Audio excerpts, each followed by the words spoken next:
Hello. Hi. This is Brandy Rose Smith, live from the Forbidden Library. Hello. Welcome. Today we will be reading the preview of A Sentence of a Bookworm, which is available on J Novel Club's website. And they are very nice people and basically let you stream or YouTube as much as you can, like their entire preview of pretty much any of their novels, which is really great. It means I can do things like this. We're doing a preview rather than starting a whole new book after Cat-a-tonic because I'll be going on a little bit of a break after this when it comes to reading streams. So, yeah, I'll get into that later. Where I'm going, what I'm doing. But first, I'll read the book. Has anyone watched the anime of this? I do kind of know what's going to happen because of the anime. Because the anime's been really good. And I've been genuinely curious to read these books and see what they're like in comparison. So, I suppose with that messy intro, I'll get on with it, shall I? Let's read a book. We've got the prologue. Murano Matsu loved books. Psychology, religion, history, geography, education, anthropology, maths, physics, geology, chemistry, biology, art, language, fiction. Books were filled with the knowledge of all humanity, and she loved them from the bottom of her heart. She felt rewarded whenever she read a book packed with facts and trivia new to her, looking upon worlds unbeknownst to her through maps and picture anthologies made her feel the intoxicating bliss of her world expanding. She was even interested in old tales and myths from foreign countries, as she felt like they gave her a glimpse into different cultures of ages long past. They were rich with history, and she couldn't count how many hours she had lost to unraveling their mysteries. Urano loved the distinctive scent of old books packed into the storeroom of a library, and even the dusty air enticed her so much that she would always head straight for the back rooms of whichever library she visited. She would slowly fill her lungs with the old musty smell and look over the aged books, feeling elated from that alone. Of course, she also loved the smell of new paper and ink. She had fun just wondering about what would be written on those pages, what new information awaited her. Above all, Urano didn't feel right when her eyes weren't scanning lines of a book. In order to survive, she always kept a book close at hand, whether she was taking a bath, using the bathroom, or even just walking around. She had lived this way from childhood to her college graduation, clinging to books with such fervour that anyone who knew Urano called her that weird bookworm. They said that she loved books so much it was damaging her life. But Urano didn't care. No matter what they said, she had books, and that was enough to make her happy. What a mood. A large truck passed in front of Urano, spewing the smells of exhaust behind it. Truckoon, pick this one up. All she cared, the warm wind flew past her, rustling her bangs, but she paid them no mind. All she cared about was hurriedly holding down the pages of her book before they flipped and she lost her place. Urano, come on! That's dangerous! Stay close to me! Urano pushed up her glasses and gave her a lazy response, focusing more on the words in front of her. She noticed that her rustled hair was getting in the way and quickly brushed it aside. An exacerbated sigh drifted into her ears, and she felt someone pull on her arm, a little hard. Her brows furrowed. That hurts. Complain all you want. A little pain is a lot better than getting hit by a truck and dying, yeah? That's true. I wouldn't want to die from anything but an avalanche of books. I don't want to die. That's a risk here in the Forbidden Library. It's very risky. Urno wanted to spend her entire life surrounded by books. If possible, she wanted to spend her whole life inside a bookstore, where there's no sun to damage the pages, but enough airflow to keep things comfortable. Even time not spent reading books was time wasted. Even if people said her skin was gross and pale, and laughed at her for being weak due to lack of exercise. Even if her mum yelled at her for forgetting to eat, she had no intention of ever letting go of her books. If she had to die somehow, she may as well die getting crushed by an avalanche of books. That'd make her a lot happier than a slow death in a hospital bed. Urno sincerely believed that. I'm always telling you not to read while you walk.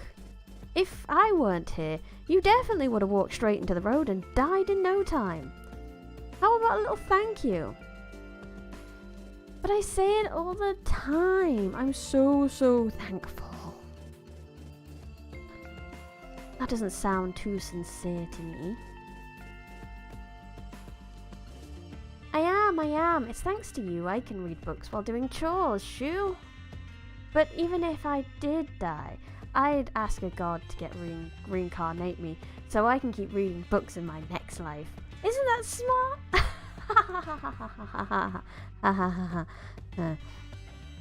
Life ain't that convenient, moron.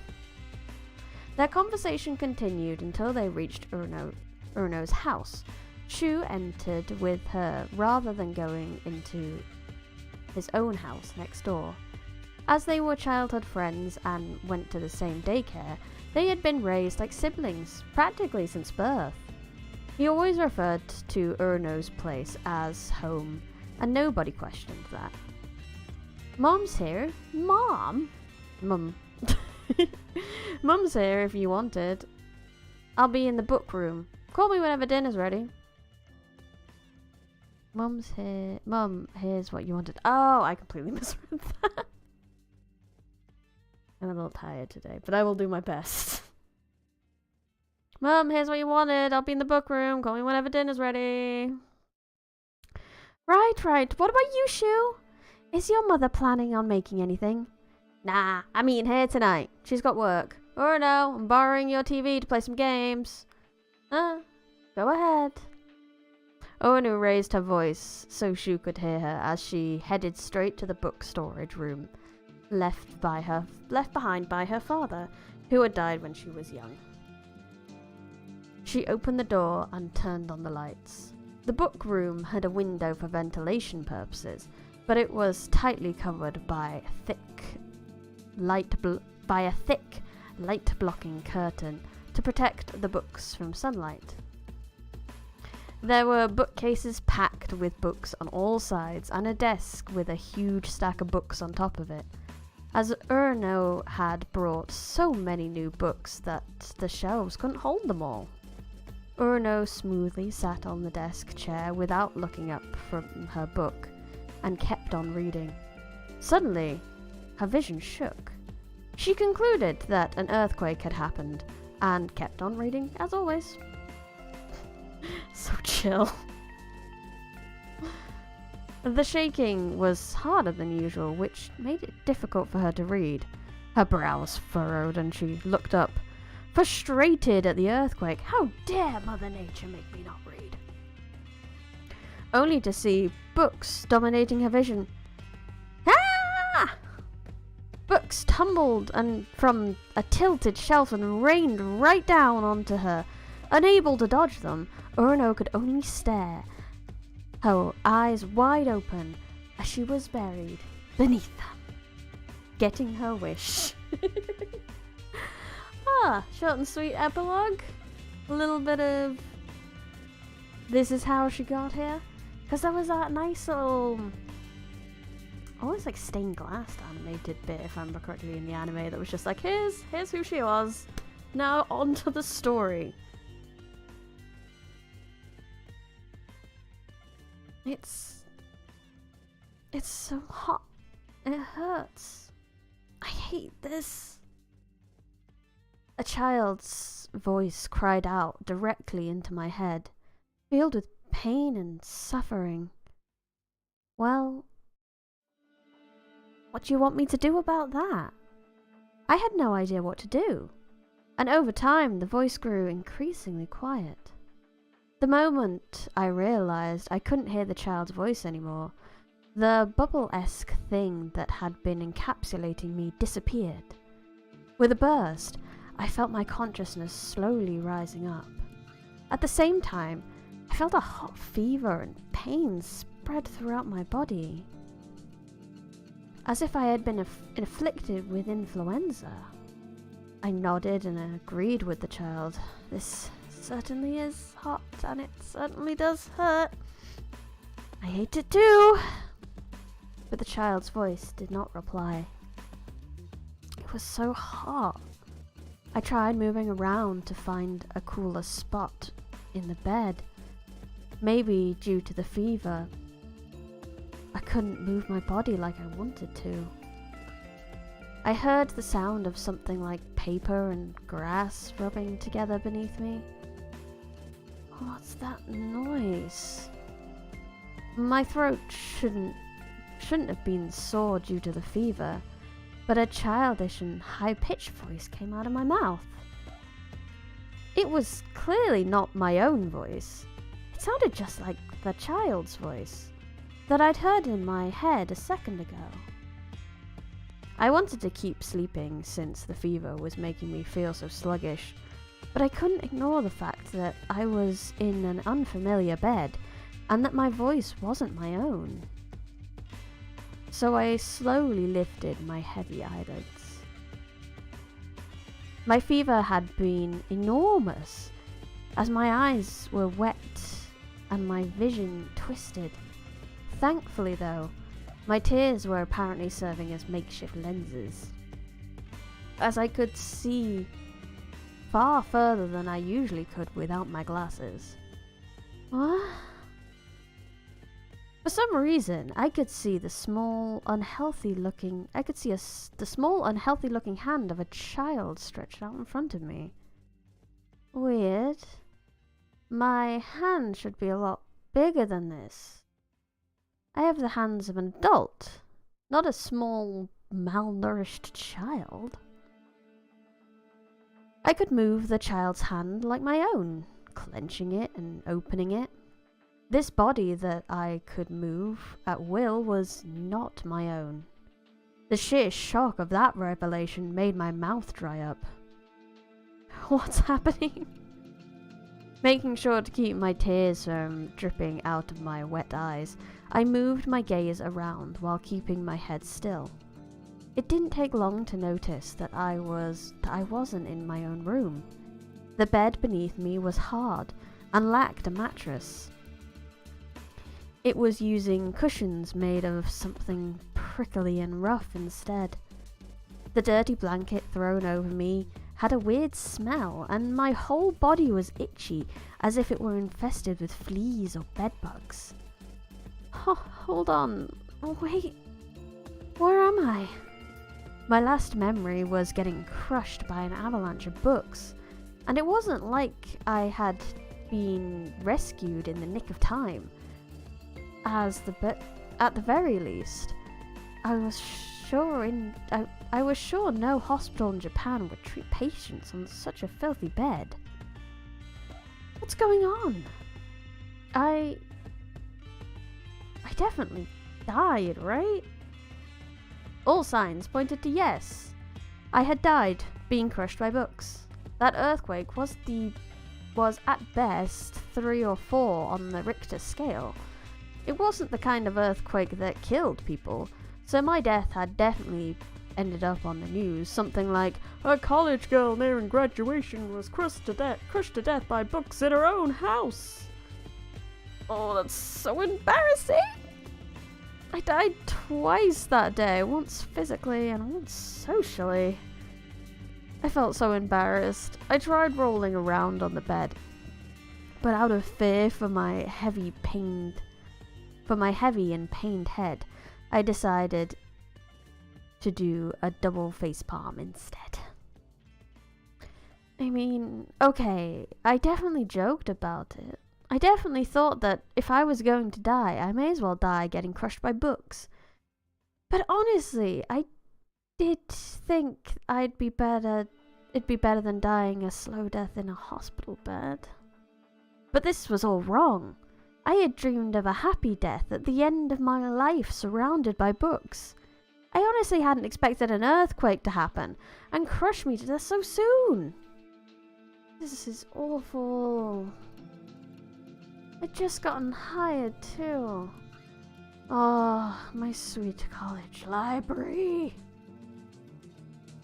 In this troubled age of high unemployment, I had just managed to land a job in a college library. Through guts and determination to fulfill my dream of a happy life surrounded by books, I passed all the necessary tests and interviews and finally secured victory. This job would involve spending far more time around books than any other, and the library even had plenty of old books and documents.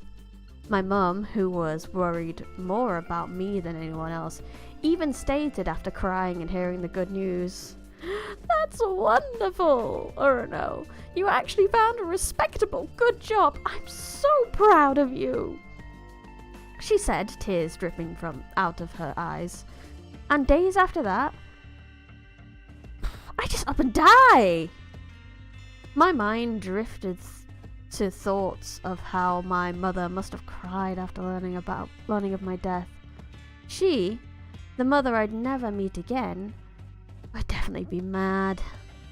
I could say with confidence that at some point she screamed, "How many times did I tell you to get rid of some of those books?" This poor woman. "I'm sorry, Mum." I lifted up a heavy, sluggish hand to wipe away my tears. With great effort, I slowly lifted my head and sat my burning hot body up before looking around the room to obtain as much information as possible. Paying no heed to my hair sticking to my sweaty neck, the room had only a few dressers for storing things and 2 tables, apparently beds, each covered with filthy blankets. Sadly, there was no bookshelf in sight. I don't see any books. Maybe this is just a nightmare. A death nightmare.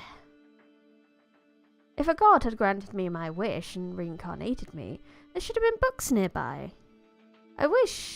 My wish was to keep reading books after being reborn, after all. While thinking things through with my feverish, foggy head, I stared at a spider's nest hanging off in the dark, soot-stained ceiling. Soon, however, the door opened and a woman came in. Perhaps she heard me moving, or perhaps she heard me talking to myself. But either way, she was a beautiful woman with a triangular bandana tied on her head, who looked to be in her upper 20s. She had a lovely face, but she was dirty. So dirty that I would assume she was homeless if I saw her in the streets. I don't know who this woman is, but she really should wash her face and keep herself clean. She's wasting her good looks. Mine!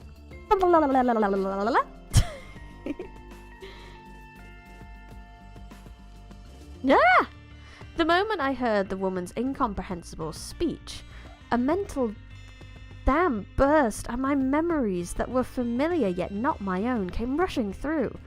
In the span of a few blinks, the accumulated years of memories belonging to the girl named Mine crashed through my mind like a flood and beat against my brain, causing me to reflexively gasp my head in horror. "Mine! Are you okay?" "No, I'm not mine." I wanted to protest, but I couldn't. I was overwhelmed by the indescribable sensation of this strange, dirty room and these weak, small hands becoming familiar to me. I got goosebumps as the language I previously couldn't understand became fully comprehensible. A huge flood of information sent me into a panic, and everything I could see before me screamed one thing. You're not Urno anymore. You're mine. Mine? Mine? The woman called out to me, worried, but to me she was just a stranger. Or she should have been, but for some reason it felt like I knew her. It even felt like I loved her. The love felt gross and alien. It wasn't my own. I couldn't yet manage to obediently accept the woman in front of me was my mother, as my repulsion and love ground against each other. The woman kept calling out my name. Mine. Mum? When I looked up at this strange woman I had never met before and called her Mum, I ceased to be Ornell and became mine. Are you okay? You look like you have a headache. I instinctively didn't want to touch my mum, she who existed in my memories, yet someone I didn't know, and so I fell back onto the stinky bed to avoid her outstretched hand. I then shut my eyes to fully shut off all visual stimulation. My head hurts. I still want to sleep. Okay. Rest well, dear. I waited for Mum to leave the bedroom and got to work trying to grasp my situation. My head was messed up from the fever, but I wouldn't be able to sleep peacefully while I panicked like I was. I had no idea how things had ended up this way, but it was more important to think of what to do next, rather than get stuck on the past. Knowing how this happened wouldn't change the fact that I had to do something. If I didn't use mind's memories to fully understand my surroundings, my family would quickly get suspicious. I began to slowly digest mind's many memories. I tried to think as far back as I could, but her memories were those of a very young girl with a weak grasp on language.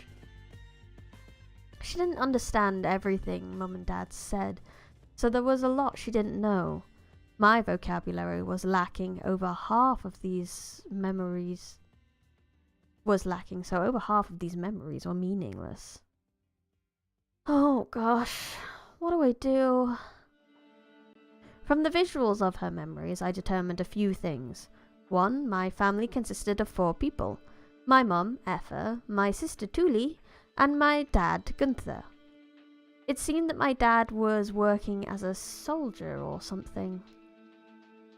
The most shocking thing of all, however, was that this world was not my own.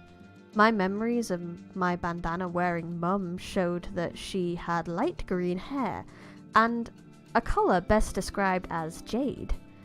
It wasn't a natural dyed green. It wasn't unnaturally dyed green either. She really had green hair. Green so realistic, I wanted to pull her hair and make sure it wasn't a wig. By the way, Tuli had green hair. Dad had blue hair. My own was dark blue. I didn't know whether I should be happy my hair was close to black as I was used to, or sad that it wasn't actually black.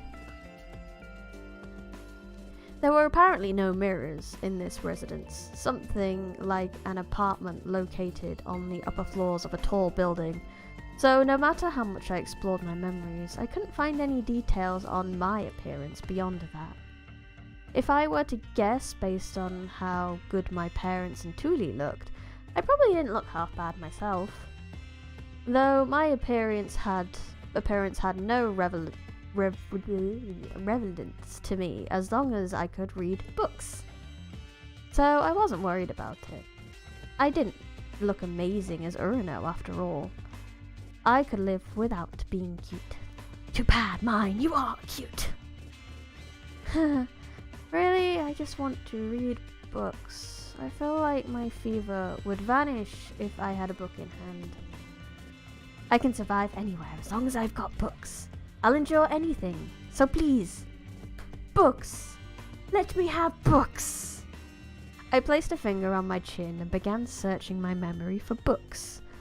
Let's see, I wonder where they're hiding all the books in this place. Mine! You're awake! As if to intentionally interrupt my thoughts, a young girl that looked about 7 years old stepped lightly into the room. It was Tuli, my older sister. Her green hair, tied into a slightly misshapen braid, was so dry I could immediately tell she wasn't washing it at all. Just like Mum. I wished she would wash her face. She was also wasting her good looks. The reason I thought that was probably due to my upbringing in Japan, a country so fixated on cleanliness that other countries considered us to be obsessive. But I didn't care. There were more important things in the world, and right now, there was one thing I needed to prioritize above all else. Tuli, would you bring me a book? My older sister was old enough to know how to read, so surely there are at least a dozen picture books lying around. I could still read despite being sick and bedridden. It's a miracle I got reborn like this, since I care more about reading books of this different world than anything else. Unfortunately, Tuli looked at me in confusion, despite my sweet smile. Huh? What's a book? You don't know? They're things with letters and stuff written on them. Some have illustrations too. Mine? What are you even saying? Can't you talk properly? I'm telling you a book! I want a picture book! What's that? I don't know what you're talking about. Apparently, words that weren't in Mine's memories ended up coming out as Japanese. So Tuli just shook her head in confusion, no matter how hard I tried to explain what I wanted. Ah, jeez! Do your job, auto-translator! Why are you mad, Mine? I'm not mad. My head hurts.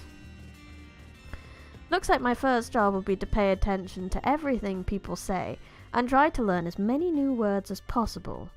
With Mine's youthful brain and my 22-year-old graduate wits and knowledge, learning this language should be a piece of cake. I hope it will be cake. Even when I was Urno, I worked hard with a dictionary in hand to understand foreign books. If I thought of learning this world's language as a means to read a book here, I wouldn't mind the effort at all. My love and passion for books was so great that it pushed people away from me. You're mad because you still have a fever? Tuli reached out her dirty hand, likely trying to feel how hot my forehead was. I reflexively grabbed her hand.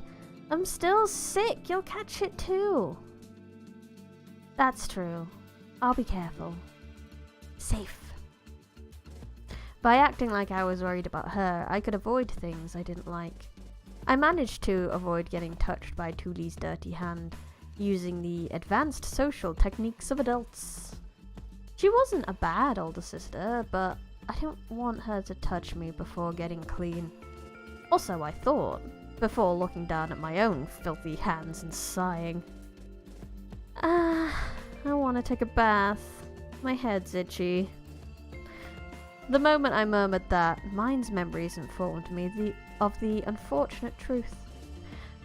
The best I would get was a bucket of water dumped over my head, and a tattered rag rubbed against myself.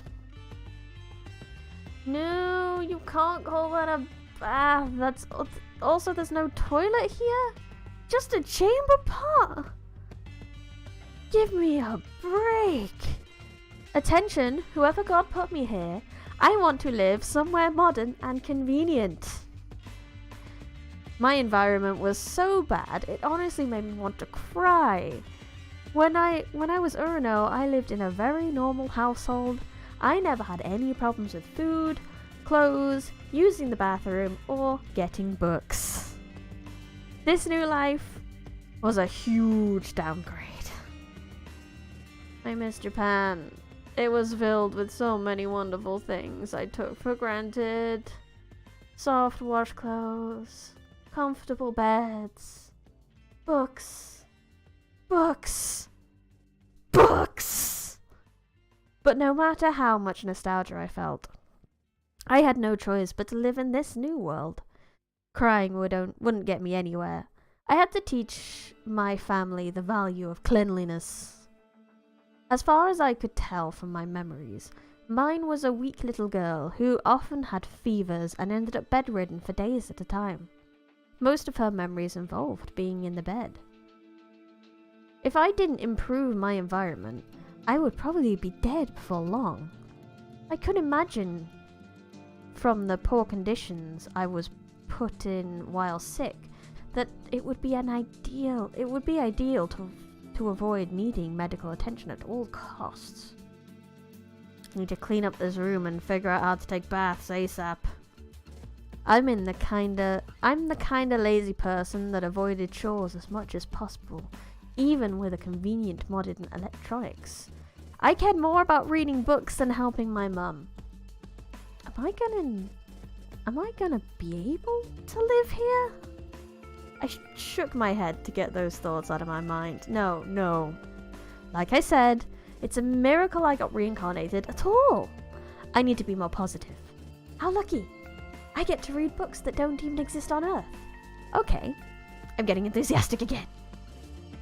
First, in order to focus on reading books without worrying, I had to take care of my body. I slowly shut my eyes as so I could rest. As my consciousness faded to darkness, one thought dominated my mind. I don't care what it is. I just want to read a book as soon as possible. Whichever God put me here, please pity me and grant me a book.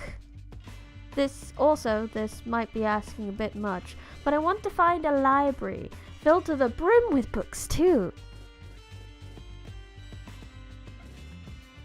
Poor mine. Woe is books. 3 days had passed since... How much have we got? Oh, okay, we're nearly halfway through the preview.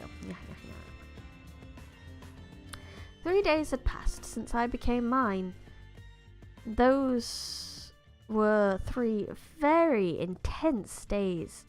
I had survived several brutal battles I couldn't talk about without crying.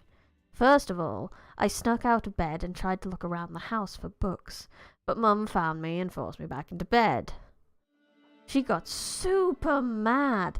I tried several times to escape, but failed every time. Every single time. It got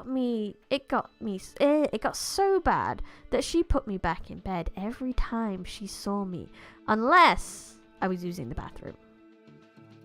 In the end, I didn't get any chance to look for books. Not only that, but even though using the toilet was the only freedom offered to me, it too ended up as a terrible struggle. The bathroom in this place was a chamber pot in the corner of the bedroom.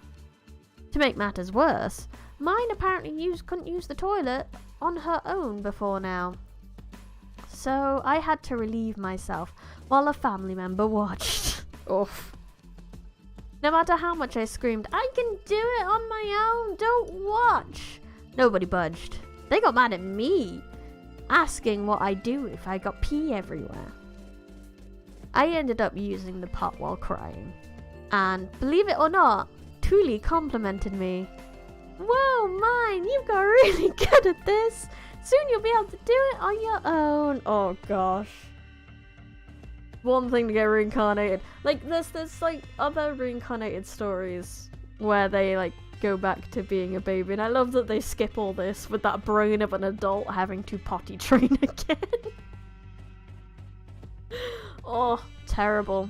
And with this wonderful loving family mine has, trying to make sure she does it properly and not being able to get away with it. Oh, poor girl. I could appreciate that she was happy for her little sister growing up, but my pride, dignity, and self-respect as a human being were in tatters. By the way, not only did my family relieve themselves in a chamber pot, they even dumped it right out the window. Unbelievable! Oh gosh. The Tudor way? I believe the Tudors did that I remember correctly. Tossed the chamber pot outside. Changing clothes was a fearsome struggle as well. I tried doing it on my own, but my dad, who I barely knew all things considered, took charge and changed my clothes for me. It was so embarrassing I actually started to cry, insisting I could do it on my own. But he interpreted that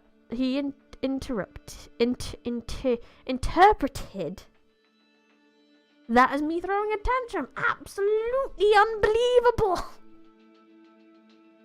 Since my original dad had died when I was young, I didn't really understand how to interact with a father. Though mine's memory told me I loved him, I could only see him as a mean-looking, muscular man. He was super strong thanks to working as a soldier, and all my resistance was crushed before his might. 3 days of constantly losing to my family resulted in my young maidenly heart and sense of shame getting torn to shreds. I'm a young girl. My family has to take care of me. This is just how things have to be. If I don't think like that, I'll just die. I can't take this any longer. This life is too much. Also, I screamed in my head, but there was really no helping my situation. Even if I ran away from home, a weak and sickly girl like me wouldn't be able to do anything on her own. I just ended up running through the streets in search of a shower, screaming in horror amid the waste raining above me, until I eventually died miserably of hunger. Although it may have sounded like I experienced nothing but failure here, that wasn't the case. I had my own small victories. For example, after being unable to bear my own filth, I asked Tuli to wipe my body over with a warm cloth each day. She accepted. I mean, if I'm going to get stripped anyway, why would I not have her wipe me clean? I'm past the point of shame here. I wonder if the people in this world have something against wiping each other's bodies. Tuli looked at me really weird each time she did it, but I felt great. The hot water in the bucket ended up filthy the first day, but lately it was always ended up a lot clearer. That said, my head was still itchy. I knew we didn't have any, but I wanted shampoo. There was something else I managed to get too. A hair stick to keep my hair together. I asked for a wooden stick to keep my long straight hair from getting everywhere, and Tuli actually carved one out of a piece of wood for me. Well, the first thing I did was find Tuli's doll and ask if I could snap her leg off, which made her cry, and I do feel bad about that. But to be fair, even though it was precious to her, with pieces carved out of wood by Dad, the clothes were sewn by Mum. It kinda looked like a cheap toy to me. I didn't know it was so important at a glance. Wow. It's not all about the money, mine. 1 second, it's a blotter!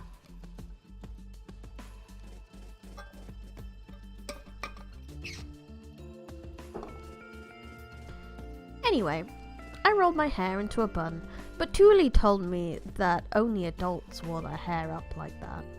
So I settled on a half-up style. This world's culture is so different. I was stuck humiliating myself every day, so the only thing left for me to do was to get on my own 2 feet and improve things however I could. To that end, I needed books. The first step to improving life here would be getting books. With books, I wouldn't mind spending my whole life in bed, and I could deal with the harsher aspects of life. I could, and I would. So, I decided to explore my home today through any means necessary. I hadn't read any books in a long time, and withdrawal symptoms were beginning to show. It wouldn't be long before I started screaming, "Books! Give me books! Ah!" while sobbing and flailing. "Mine, are you asleep?" Tuli opened the door and popped her head in. After seeing that I was quietly laying in bed, she nodded to herself in satisfaction. Over the past 3 days, I had constantly snuck out of bed after waking up and tried looking for books. Both Mum and Tuli, who had been taking care of me most of the time, were completely on guard. Tuli, in particular, was desperate to keep me in bed while Mum was at work throughout the day, since she had been entrusted with babysitting me. My small body was incapable of beating Tuli, no matter how hard I tried to run away. One day, I'm going to ascend out of here. What was that, mine? I just said I can't wait to grow up. Tuli, naturally not noticing the true intent behind my sugar-coated words, gave a troubled smile. You'll get a lot bigger once your sickness goes away. You're sick all the time, so you barely eat. Sometimes people think that you're 3 years old even though you're already 5. What about you, Tuli? I'm 6 years old, but a lot of people think I'm 7 or 8, so I think I'll be okay. We were born a year apart. Then there's this much difference between us? Looks like my ascension might end up being a little harder than I thought. But I won't give up. I'll clean this place up, eat carefully, and get healthy in no time. Mum went to work, so I was going to wash the dishes. So I'm going to watch the dishes. 1 second.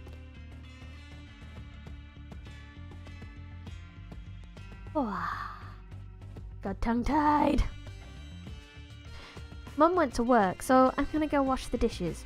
Don't get out of bed, okay? No matter what, you won't get better if you don't sleep. And if you don't get better, you won't grow. I had been acting nice for the past day in order to loosen up Tuli's guard, quietly waiting for in bed for the moment she left. Okay, I'm going. Be good while I'm gone. Okay. I gave Tuli the answer she wanted, and she shut the bedroom door. Now, hurry up and leave. I quietly waited for Tuli to gather the dishes into a basket and take them outside. I didn't know where she washed them, but I knew she generally went outside for 30 minutes when doing so. Our home didn't have water, so I could extrapolate that there was a shared source of water outside somewhere. I heard the clink of the lock and then listened as Tuli's footsteps disappeared down the steps. Okay, it's hunting time. Tuli's definitely old enough to have a few picture books around the place. I'll find some books in no time once I start looking. Definitely. There's no way there's a house without books in it. I probably won't be able to actually read the book, but I'll be able to imagine what's going on from the pictures and guess what the words mean. Once Tuli's footsteps had completely vanished, I stealthily slipped out of the bed and winced a little after my feet touched the floor. It was covered in dirt and felt grimy. My family had made it filthy walking around with their dirty shoes, and although I dreaded walking on it with my bare feet, Tuli had taken away my clog-like wooden shoes to prevent me from going anywhere. I had no choice.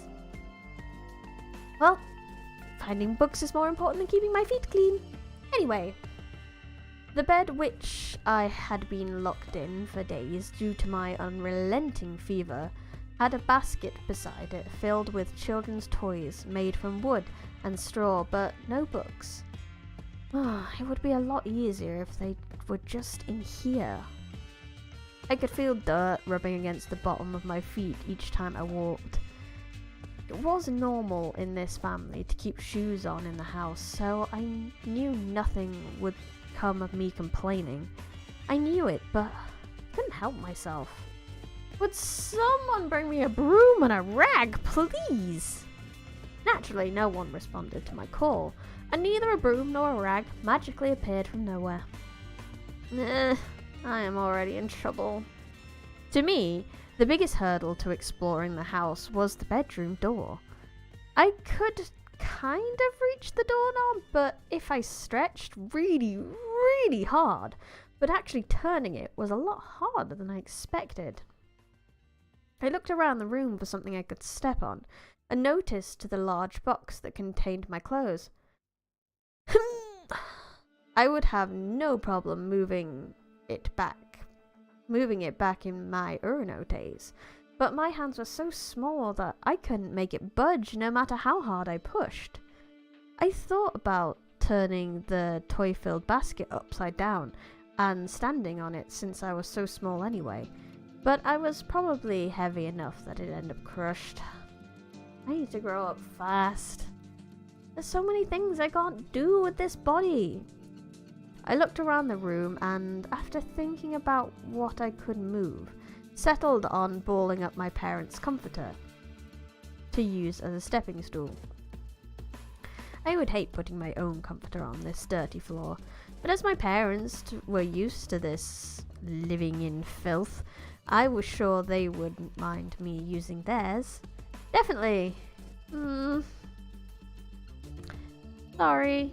Mum, Dad, there's nothing I won't do if books are on the line, even if it means I got yelled at later. Oof. I got on the balled up comforter and somehow managed to turn the doorknob using all of my body weight. Look at her go! Reach, mine, reach! First boss. Door boss. Door boss defeated. Comforter wins. The door opened with a creak towards me. Bwah! I had been pulling down on the handle with my body weight, and the door shot towards me. I hurriedly let go before it hit me in the head, but it was too late. I fell backwards and rolled down the balled up comforter before hitting the floor with a loud thump. Oof. Ow, wow, wow. I stood up holding my head and saw that at least the door stayed open. This head pain is a means to a noble end. I slipped into the open crack and shoved the door all the way open, sliding my parents' comforter across the floor. It looked like a part of the floor had suddenly gotten cleaner, but I pretended I hadn't seen anything. I hadn't intended to make the comforter that much dirtier. I'm really sorry. It's the kitchen. I left the bedroom and saw there was a kitchen right outside. Well, it wasn't exactly fancy enough to be called a kitchen. It was like a place you could choose to cook, but wouldn't really want to. There was a smallish table in the center of the room with 2 3-legged chairs and a long box that likely also served as a seat. On the right was a cabinet with a handle, probably with dishes stored inside. The wall closest to the bedroom had nails in it, with metal pots, ladles and pans hanging off them. There was a furnace near them that probably worked as a stove. A string connected 2 walls and had dirty rags hanging off it. They looked so dirty that they'd probably make whatever they touched even more unclean. Yuck. I think I know why I'm sick all the time. The corner opposite from the furnace had a large water jug and a sink-like water basin. As expected, there was no running water. To top things off, there was a large basket filled with potatoes, onions, and other food products. There were a lot of things I didn't recognize, so it was possible that the potatoes weren't actually potatoes at all. This one is kind of like an avocado. Wonder if I can get oil from it. I looked through the food and found one fruit in particular that interested me. If I could extract oil from it, I might be able to do something about my itchy head. My mum, from back in my Urno days, had a habit of getting obsessed with one random thing after another. Ah, a woman with ADHD. She could only be described as whimsical to a fault. She made whatever was in front of her at the time. At the time, the focal point. She made whatever was in front of her at the time the focal point of her life. TV shows about saving money, magazine articles about living in nature, foreign activities in a cultural centre, anything. She always dragged me along with her, saying she wanted me to get interested in something other than books. But I knew she only ever got involved with things that interested her.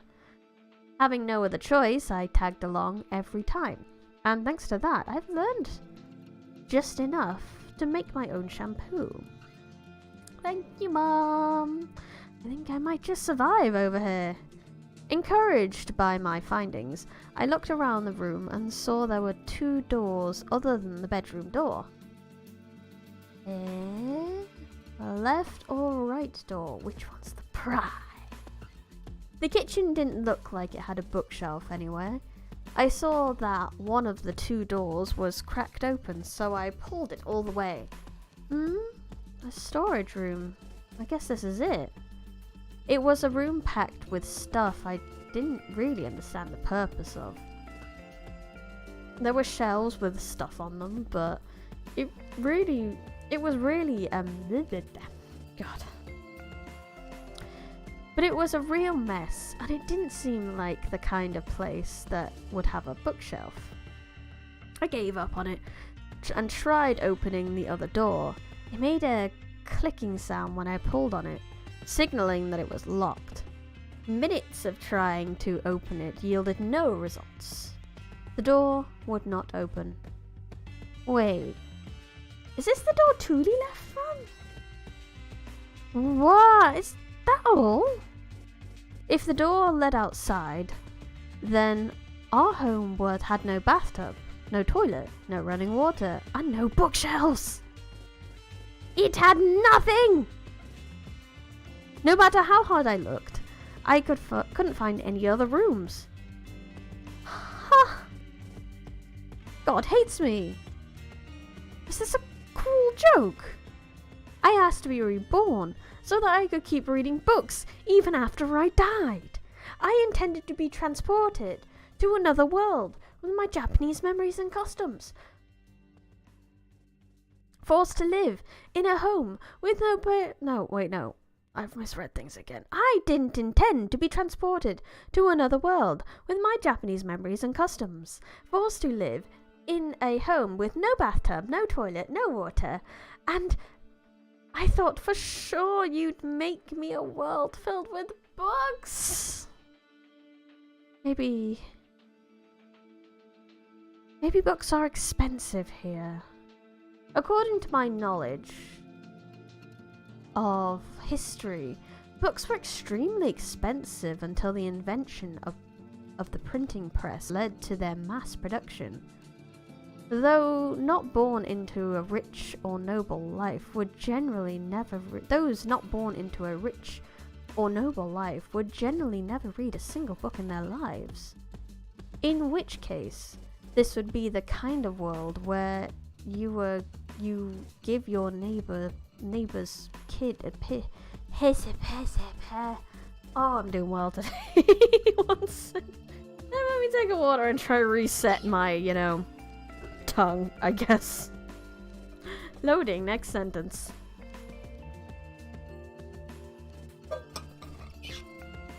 Blah, blah, blah. Maybe this is the kind of stream where I need to start doing vocal warm-ups beforehand.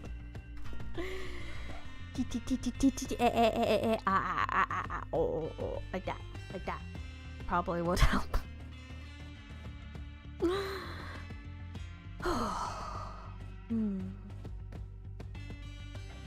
Okay. We're back. We're centered. We can do this.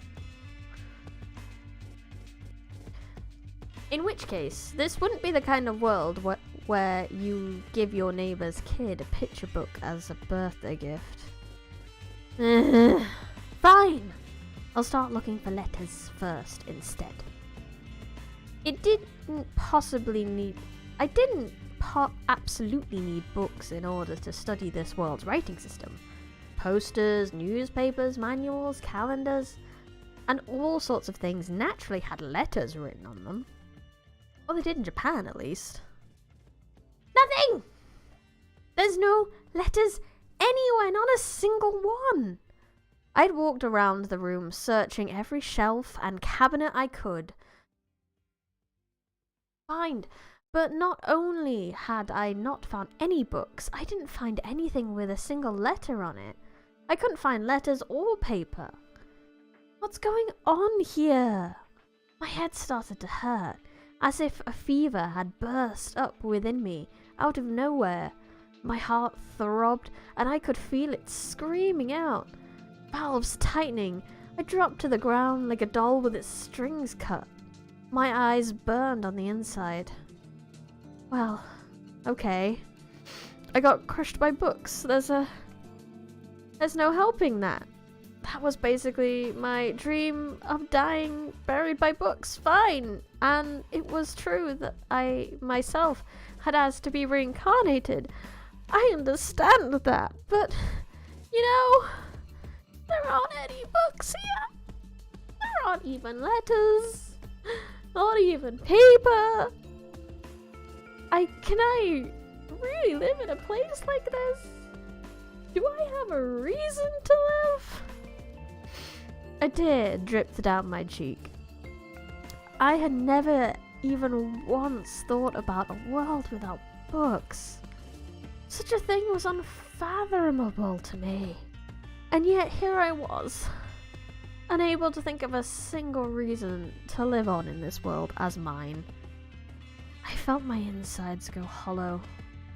I couldn't stop crying. Mine!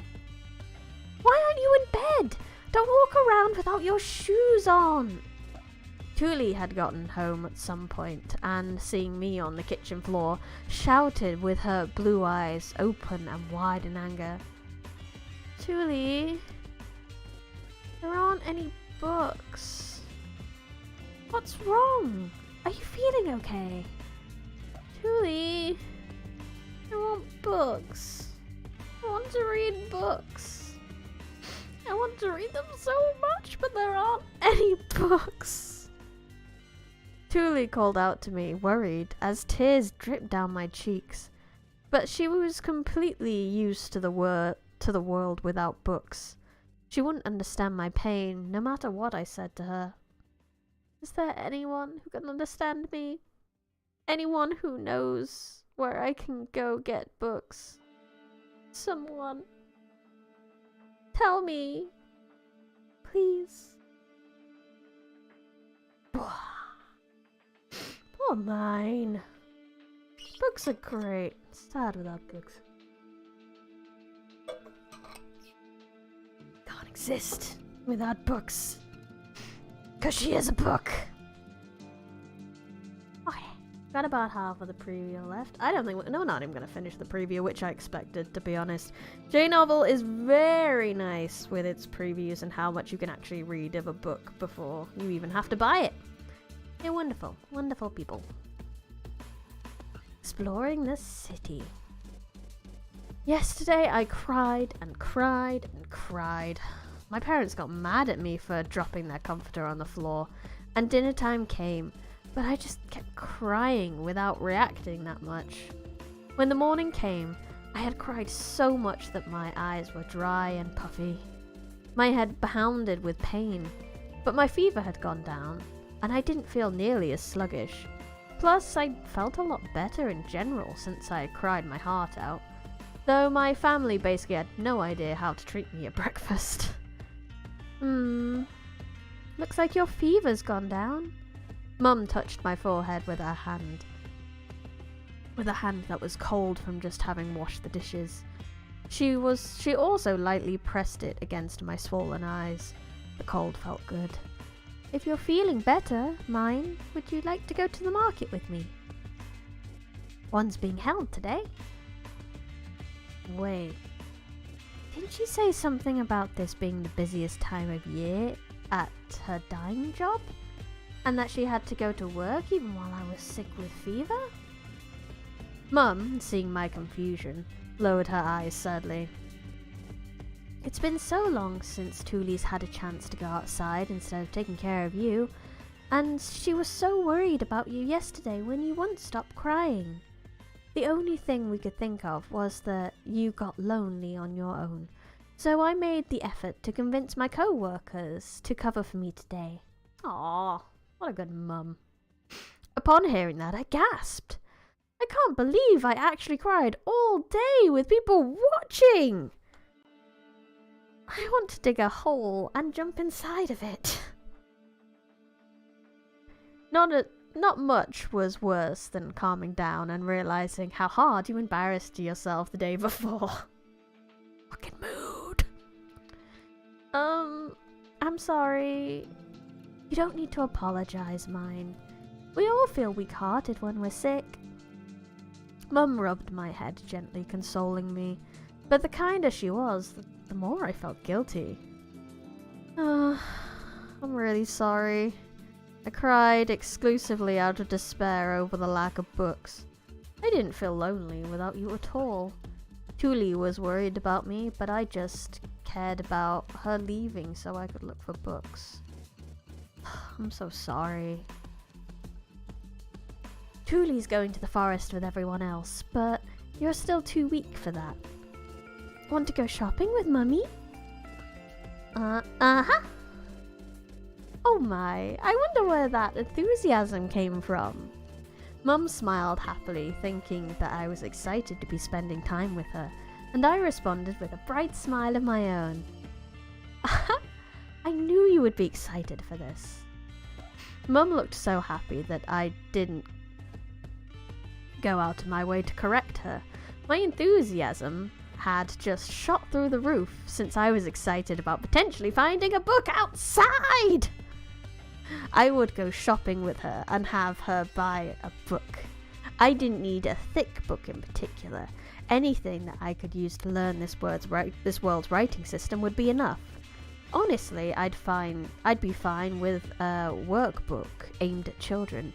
If a book was too much, I'd settle for a chart of this world's alphabet or whatever. I'm sure if I say, I won't be lonely if I have a book. I'll stay home all day, every day. In a really cute voice, she'll buy me a picture book or two for her sick little daughter. I can't wait.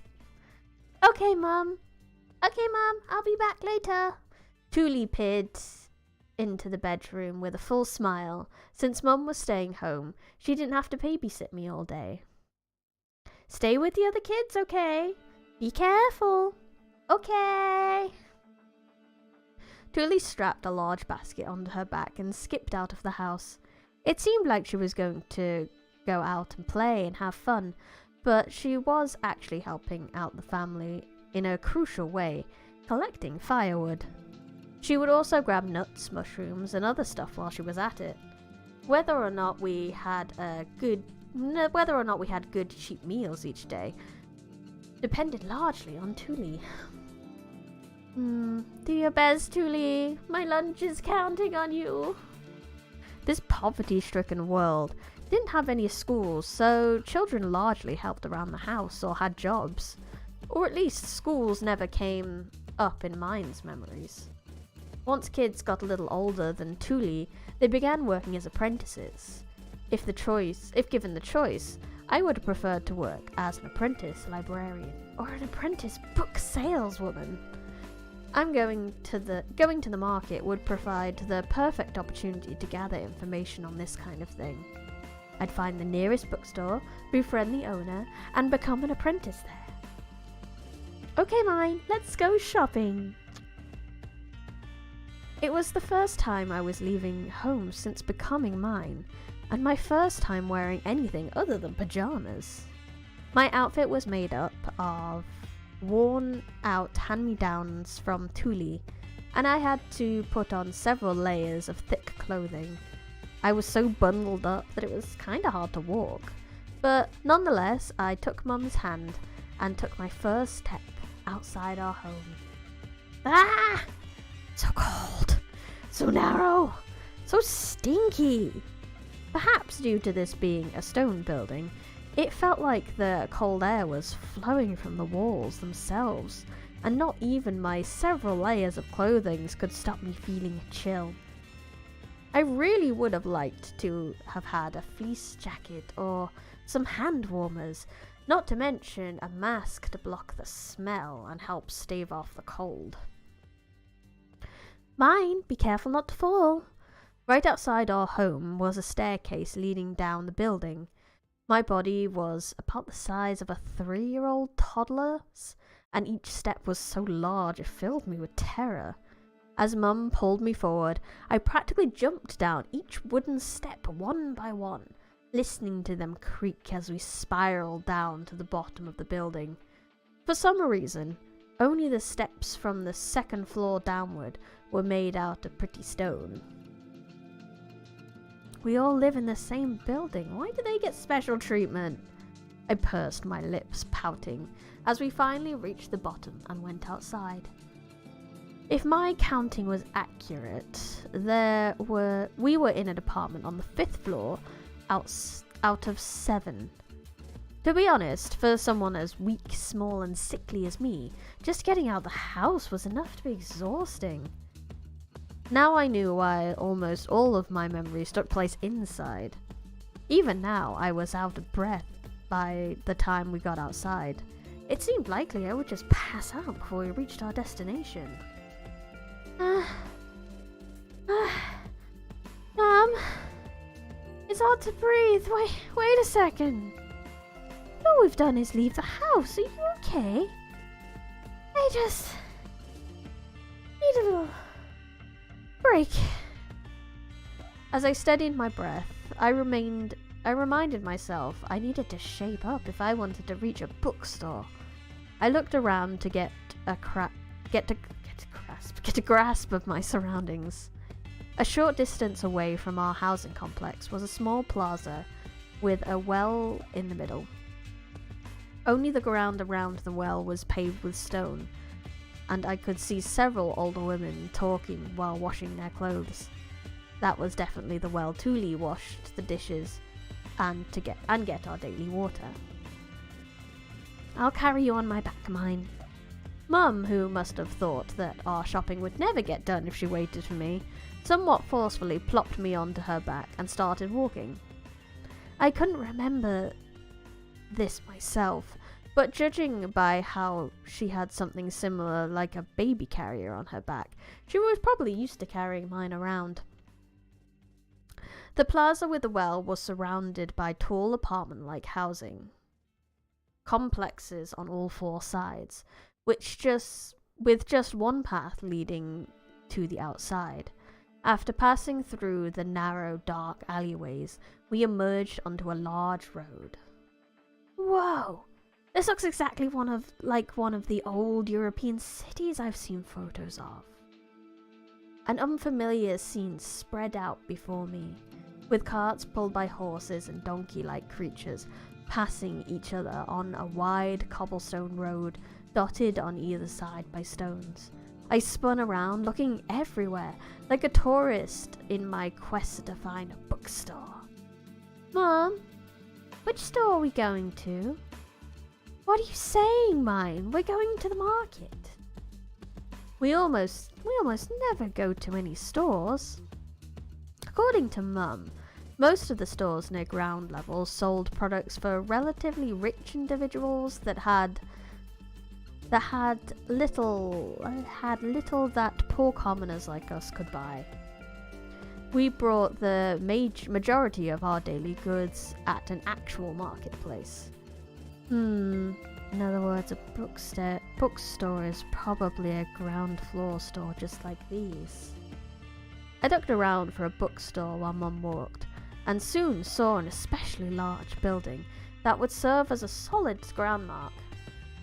It was made of white stone, and despite its simple design, there was a sort of majesty to it that made it stand out.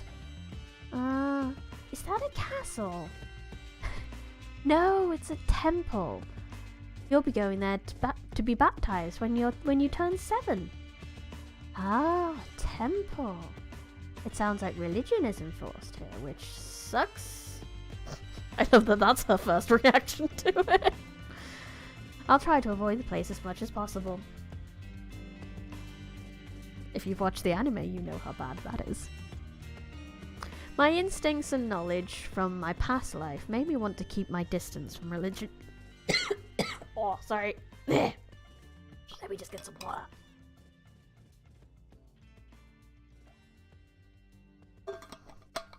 Wow.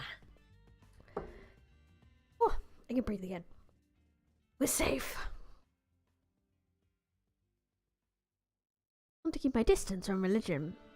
But I didn't know if this world would be too kind to an atheist. So I kept my mouth shut and looked at the walls surrounding the temple. Mum, what are those walls? Those are castle ramparts. Inside is the castle where our lord lives, and the mansions where the nobles live. Well, in the end, nothing behind those walls has much to do with you and me. The tall stone walls looked more like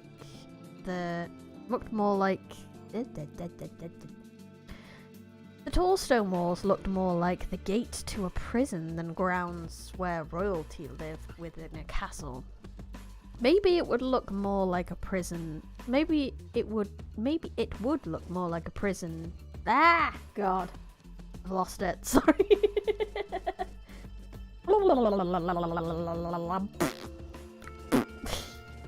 Let's just make stupid noises into a mic. Not even ASMR. It's not even as fun as that. Just stupid noises.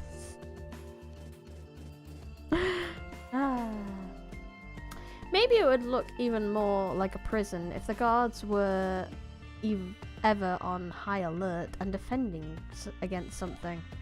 I don't know, that sentence is killing me for some reason.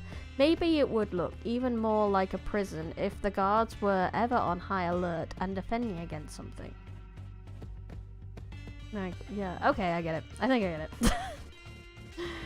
The blank white walls continued on either side, and although it looked like they had been designed with imposing dignity in mind, without any artistic flourishes, they didn't quite feel like the brutish walls of a fortress.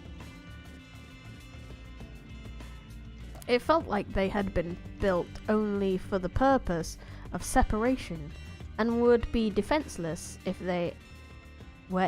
ever actually attacked. I don't know why that tripped me up so much.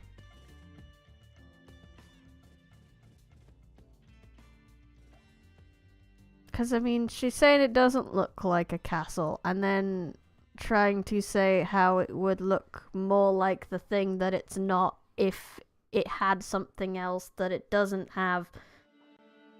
I don't know what she's trying to actually say there. Whatever, mine. Wherever your brain is going. They do look different from the European castles I've seen in historical films and stuff. Okay, Mum. What about those other walls? Those the outer walls. They protect the city. You know Gunther works as a guard at the southern gate, don't you? I knew from Mine's memories that Dad worked as a soldier, but I didn't know he guarded one of the gates of the city. There's a castle where the lord of the land lives, and there's both outer and inner walls. I guess it's safe to consider this is a capital city? It doesn't seem like that big of a city, judging by the length of the walls, but how many people are walking around? But I shouldn't think on the scale of Tokyo or Yokohama anymore. It would be a huge city in comparison to the historical fortress cities I read about in my past life, But in this world, where it's normal to have green and blue hair, there were no guarantees that my Urano knowledge could remain accurate. It would be risky to settle on the idea of this being a large or small city before I learned more about the world. The size of a city will change what kind of bookstores it'll have. But I don't understand what makes a big city here. Is this a big city? Is it small? Tell me, someone! Mine, we need to hurry to the market. Everything good will get snapped up before we get there. I looked around desperately in search of a bookstore on our way to the market, but most of the stores on either side just had simple drawings on their signboards. The signs were either wooden with art painted on, or metal with the art engraved onto them. But either way, I didn't see anything resembling letters. That was good for someone like me who couldn't read the letters anyway, but a cold chill was starting to run up my spine. I don't think I've seen a single letter in this whole city. Is the literacy rate that low? Or does writing itself not exist in this world? The very idea made my blood run cold. I hadn't even considered the possibility of a world without letters. Without letters, books couldn't exist in the first place. We reached the market while I was still stunned. I lifted my head at the cacophony of noises and saw a lively bunch of stands lined up next to each other, with plenty of people passing through. It looked so much like a Japanese cultural festival that I felt a little nostalgic. I subconsciously smiled after peering into a nearby fruit stall. I saw something that shocked me, to the point of smacking my mother's shoulder. Mum, look! What's on that board? A board with some symbols written on it was stuck into a box with fruit in it. I couldn't read them, but at the very least, that confirmed that this world had letters or numbers or something. I was so starved for letters that the mere sight of such symbols was enough to make my face flush with excitement. Oh, that's the price. It tells us how much we need to pay. Hey, Mum, what does it say? Mum looked surprised at how excited I was getting, but I didn't care about that.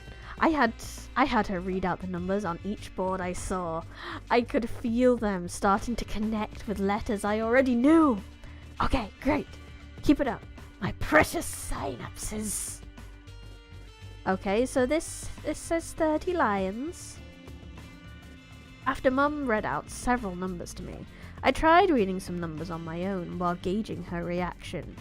I must have been right, given how she turned her head to look at me while blinking rapidly. Really surprised that you learned them so fast, mine. There were 10 distinct symbols for what seemed to be numbers, so I assumed operating with base 10 would be fine. I'm really glad they don't use base 2 or base 60. I should be able to do math, no problem, if I can just memorize all these symbols. Oh wait, am I going to be a child prodigy? Am I going down the child prodigy path here? At age 10, I'll be God's gift to mankind. At age 15, I'll be a genius. But once I hit age 20, I'll just be a normal person. Oh well. Former gifted kid. Oh mine. So relatable. Books. Unobtainable. Okay, we're getting meat. We need to buy lots of it, and then salt or smoke to make it last. After buying some vegetables and fruits, Mum headed deeper into the market. The stands selling meat were apparently closer to the outer walls. Oh, why are we buying lots of it? We need to prepare for winter, don't we? It's late autumn, so all the farms are butchering most of their animals and leaving just enough to survive the winter. More meat is sold now than any other time of the year. Plus, animals tend to pack on weight in preparation for hibernating. Tasty fatty meat is a lot easier to get right now. Does that mean the market goes away during winter? Isn't that obvious? There's hardly any crops you can farm in the winter. The snow's terrible too, and barely any markets are held during the winter. It was obvious now, but I hadn't thought about it at all. Even in Japan, back in the time before home greenhouses became popular, fruits and vegetables were seasonal and would disappear from store shelves until they were put back on the market later. In an age before freezers and refrigerators made it possible to store food in a fresh state, people had to make non-perishable foods in their own homes. So basically, in this world, it's only natural to buy and cure food. To be honest, I didn't really see myself being helpful with any of that. I'm really glad I was reincarnated as a little girl that wouldn't get yelled at for not being help around the house. It stinks. The foul air got worse the closer we got to the meat stands. I had to hold my nose to bear it, but Mum kept walking forward without batting an eye. I could hardly believe it. The smell was so bad, not even holding my nose closed was enough. It sunk through my mouth and hit me so hard tears formed in my eyes.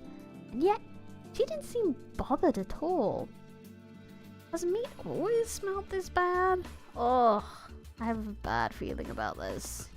We reached the meat stands. Strips of bacon, ham were hanging from the top, plus completely unrecognizable animal corpses that had obviously just had their skins peeled off. Within the stands were dead animals hanging off hooks, being drained of blood, and beneath them were wide-eyed rabbits and birds. Ah! I may have seen pictures of skinned animals before, but all the meat I ever saw in real life had always been pre-sliced and put in packs. The meat stands of this world were far too shocking for me. Goosebumps rose across my skin and tears seeped out my eyes.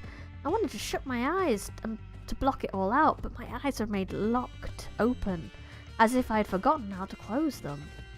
Mine? Mum shook me a little and spanked my rear end. But a second later, I saw a pig squealing in fear as a butcher prepared to chop it up. A crowd of grinning people surrounded it, eagerly awaiting the moment of its death. Ah! I let out a small cry right before the pig's last moment.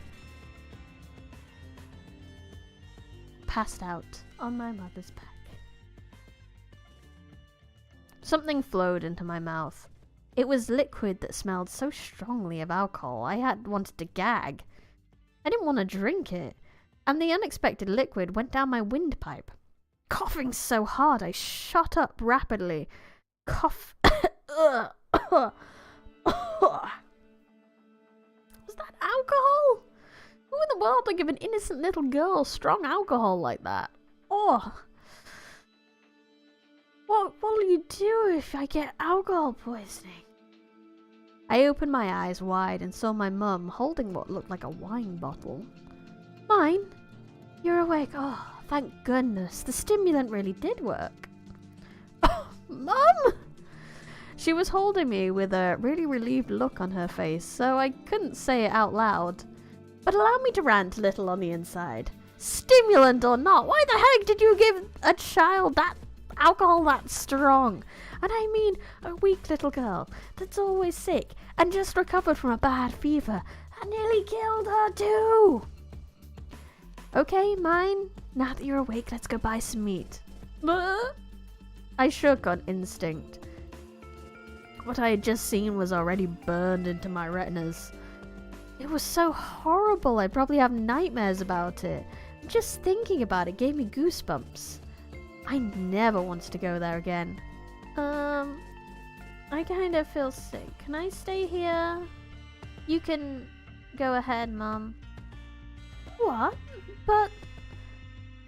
Mum furrowed her brows.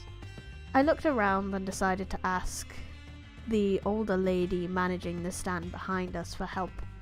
I needed somewhere to stay before Mum dragged me away. Ma'am, can I please stay here for a little bit? I'll be still and won't get in your way. You sure are a polite little girl, aren't you? Your mother brought some alcohol for me, so I don't mind. Miss, go ahead and finish your shopping. You don't want to pull your sick child around and make her pass out again, do you? The alcohol-smelling lady, who seemingly sold Mum the stimulant, cackled to herself and easily accepted my request. The middle-aged man running what looked like a porn stand nearby looked at me sympathetically and gestured over. You come stay behind my stand. Nobody'll kidnap you back here. I went behind his stand and sat on the ground without hesitation. The strong alcohol from before was stirring around inside my body. It'd be dangerous for me to walk around in that state. I'll be right back, mind. Don't go anywhere, okay?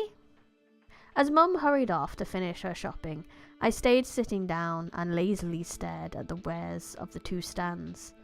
This was apparently the season where she got new shipments of fruit wine, so customer after customer walked up to buy small barrels of it from her. On the other hand, not many people stopped to buy the pawn stand. I wonder what people even give to a pawn in this world. I took a look at the wares surrounding me, and I didn't recognize what half of them were used for. I pointed at stuff lined in front of me and asked the old man what one of them was. Mister, what's this? You haven't seen one before. This is something used on weaving cloth. And this is a trap for hunting. The older man seemed a little bored for lack of customers, so he gave me explanations for everything I pointed at. Almost everything considered normal for daily life in this city was something I didn't recognize. Even when searching through Mine's memories, I found that she hadn't been familiar with any of them either, maybe due to lack of interest. I looked at his line of products, letting out awed murmurs at their various purposes, and eventually reached the corner of his stand, where I found a thick and heavy stack of papers, bound tightly, just like a book. The bindings were masterfully done, with gold carvings pressed into each corner of the cover. It was about 40 centimeters tall and looked exactly like something I would have seen in a glass case back in the libraries I used to go to. A book? Wait. Isn't that a book? The moment I realized the bound papers were actually a book, the world lit up in pink. My heart brightened as I felt the dark clouds that had surrounded me for days finally sweep away. Mister, what's this? What is this? Oh, that's a book. Yes! I finally found one! Here's a book. It's just one, but it's here. In the midst of my despairing over whether or not books even existed in this world, I finally found one! I looked at the bound paper while trembling with emotion. It was a fairly large and heavy-looking book with rich decoration. I wouldn't be able to carry it with my weak, sickly arms. Plus, it definitely looked expensive. And I knew for sure Mum wouldn't be able to buy it, no matter how hard I begged. But if books existed at all, that meant for sure that there would be smaller and easier to carry books out there. I spun around and began interrogating the old man with clear desperation. Mister, do you know where they sell books? What, like a store? There aren't any stores for books, the old man said, and looked at me, baffled at the mere idea. My excitement plummeted. Why are there books, but not stores to sell them? You have to copy each book by hand to get a new one. They're so expensive, there's no market for them. Even that book is just something that a noble pawned to pay back a debt. It's not for sale. It's just looking like he won't be paying me back in time. And although I'll start selling it soon, only nobles will be interested, I'll bet. Friggin' nobles! This means I could have read books too if I were reborn as a noble, right? Why do you make me a commoner, God? I felt a slightly murderous rage towards nobles. They were unfairly blessed to live around books at birth. Is this your first time seeing a book, little girl? I nodded over and over without looking away from the book. It was the first time I was seeing a book in this world, anyway. And since only nobles deal with books, plus the lack of bookstores, this might end up being the last time too. Which means, Mister, I have a request. I clenched my fists tightly, and after standing up straight, immediately knelt down on the fan. What's this all of a sudden? The old man opened his eyes wide in surprise as I grovelled on my hands and knees before him. It was just basic stuff that you need to show sincerity when making a request. And the ultimate form of sincerity was pitiful grovelling. With my head held low, I told him my truthful feelings. I know that I can't afford this book, but please, at least let me touch it. I want to rub my cheeks against it. I want to sniff the book and inhale the scent of its ink before it is taken away from me. Despite my passionate request, the only thing that followed was painful silence. He wasn't replying to me. I timidly rose my head, bit by bit, and saw that, for some reason, the older man had a shocked and disgusted look in his face, as if he was looking at an unbelievable pervert up close. Kind of feels like my sincerity didn't get across. I don't know what's gotten into you, but I get the feeling I shouldn't let you touch that book. No way. I tried to ask him again, but before I could, my time limit ran out. Mine! Let's go. I'm back. Let's go.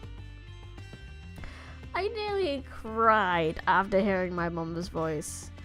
There was a book so close, but I hadn't read it. I hadn't touched it. I hadn't even smelt its scent. What's wrong, mine? Did he do something to you?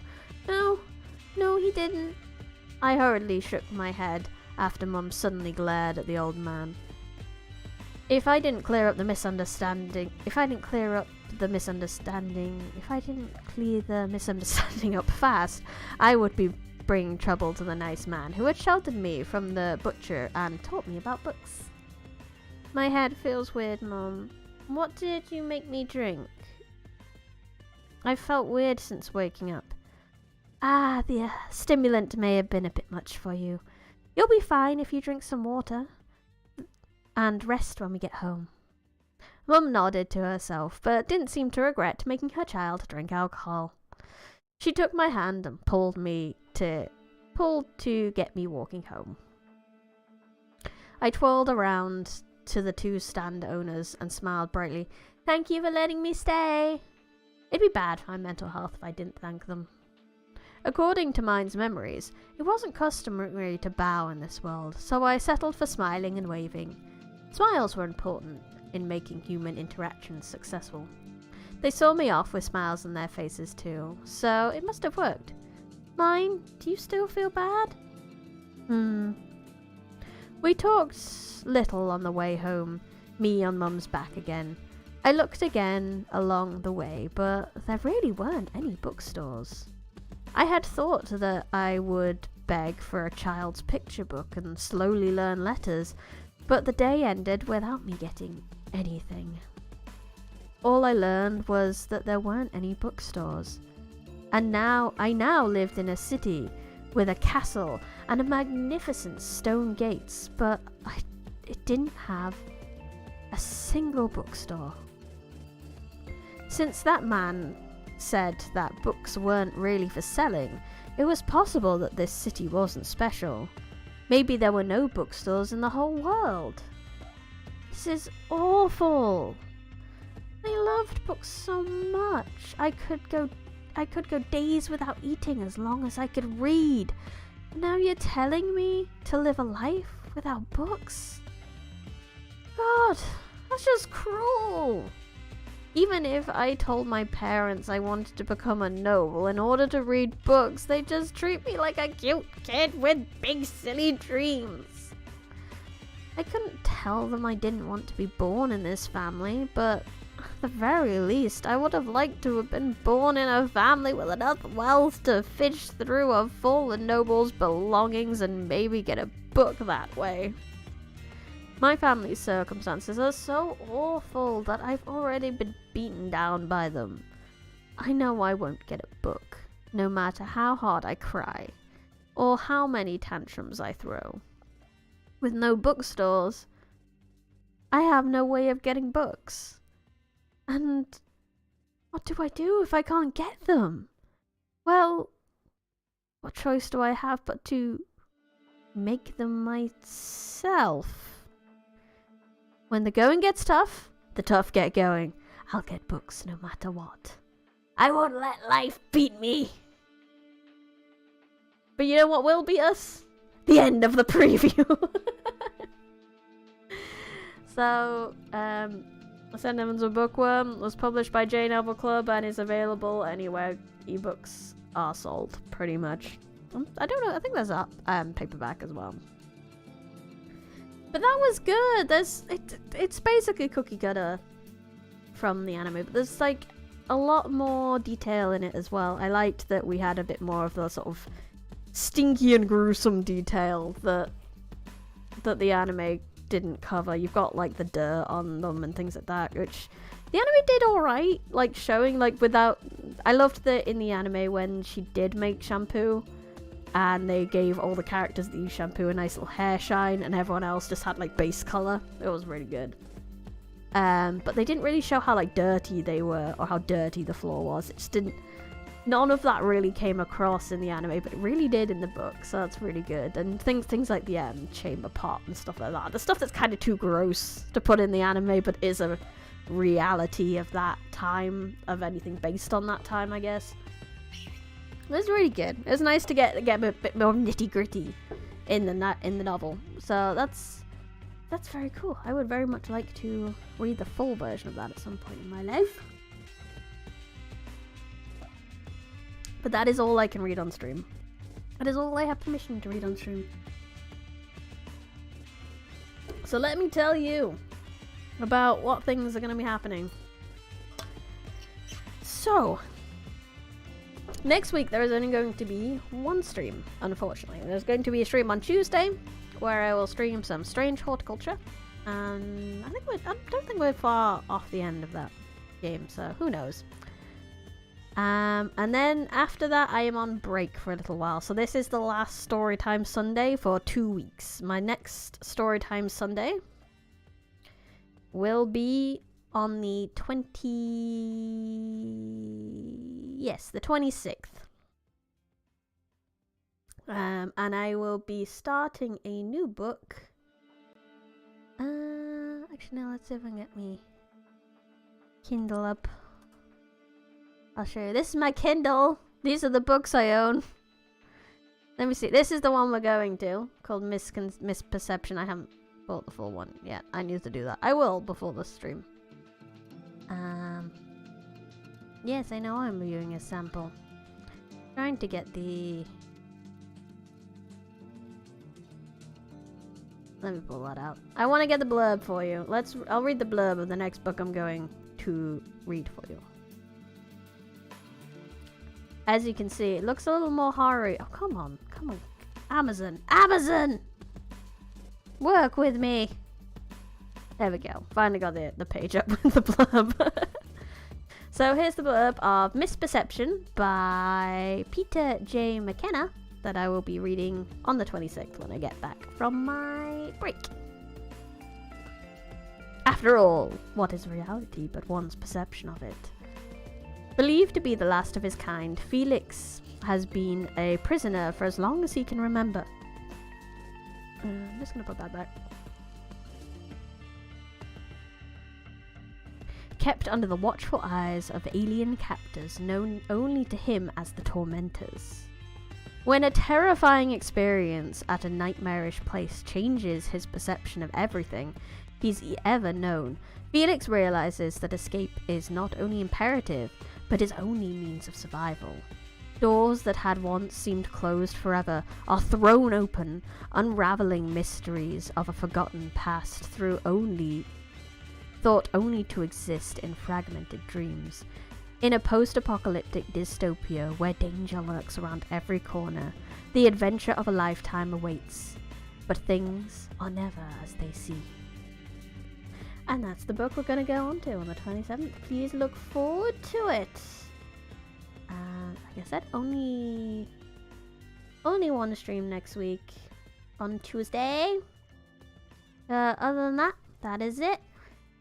If you enjoyed, please do the like and the subscribe. Apparently, I'm in single digits on the way to 200 subs, so I am working on some things for 200 subs, and hopefully have some special things ready for you then. I don't know what kind of actual stream to do, so if anyone has anything they would like me to do, I want to try write a little short story specifically for 200. And then everything else I'm not going to tell you about. Ha ha ha. You'll have to find out when we get to 200, because apparently I'm only 8 off. So yes, you would like to see what things I would have up my sleeve for 200. You can subscribe. You can do the likes. The likes will help. And that's it. I had fun. I hope you had fun.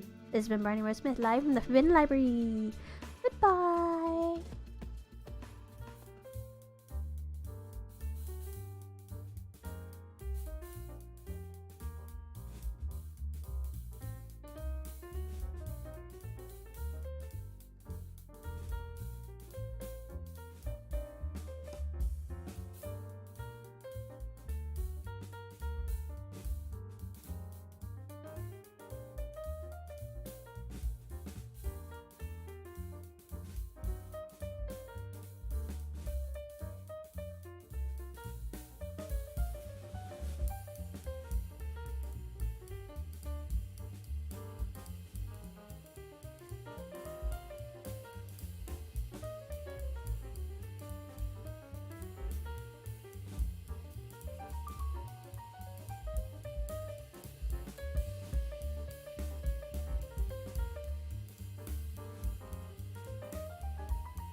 Aren't I smart for giving you the wrong bloody screen?